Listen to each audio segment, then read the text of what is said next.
I just finished watching Once Upon a Time in Hollywood. I mean, America. I thought it was pretty good. Uh, I wasn't expecting to like it, so I'll preface it by saying this.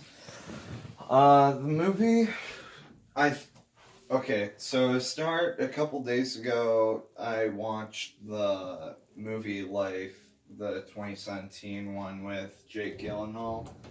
Uh, I that movie I thought was gonna be a lot like the movie that I watched yesterday, Overlord, but then it ended up being what.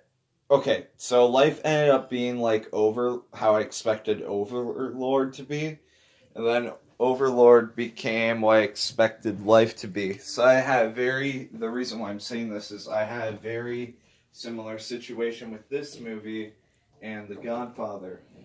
When I went into The Godfather Part 1 and The Godfather Part 2, which were on different days at different times, uh, I expected to be absolutely just blown away by it, and I was expecting to love it, but I ended up not loving it. I ended up thinking it was just okay, which is probably the most unpopular opinion I have about anything. And I know that a lot of people would be upset by that.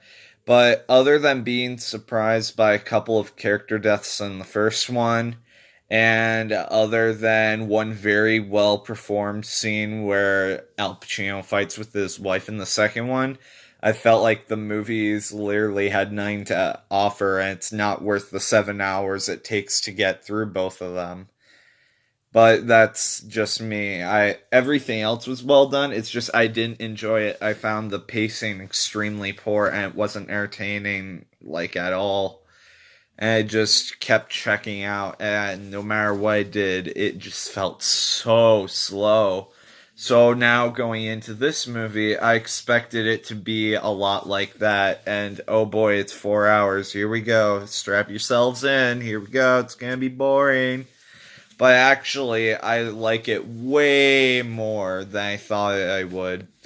In fact, if I went into the expectations of The Godfather on this movie, I feel like it would perfectly match and sync up. It is like a modern masterpiece, basically.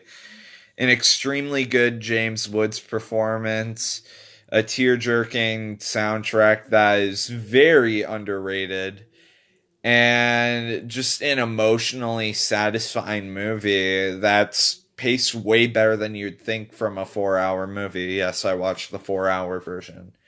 And yeah, I thought it was paced way better than I was expecting. It didn't feel like it dragged on too much or was too slow at any point. The drama, like I said, is satisfying and is it attacks your emotions. You do feel like the intense nostalgic waves that the movie's trying to give off of just reminiscing of the past and just how you kind of wish you could go back and get that kind of glow that memories give you. And it just tonally feels so consistent. And it's very just effective, is the best word to describe it. Robert De Niro was good as always. Joe Pesci was good as always, though he was only in like one scene, so, you know. It's definitely a crime drama, and while it isn't the best one I've ever seen, in my opinion, I did like really, really like it, like more than I thought I would. And yeah, that's my review.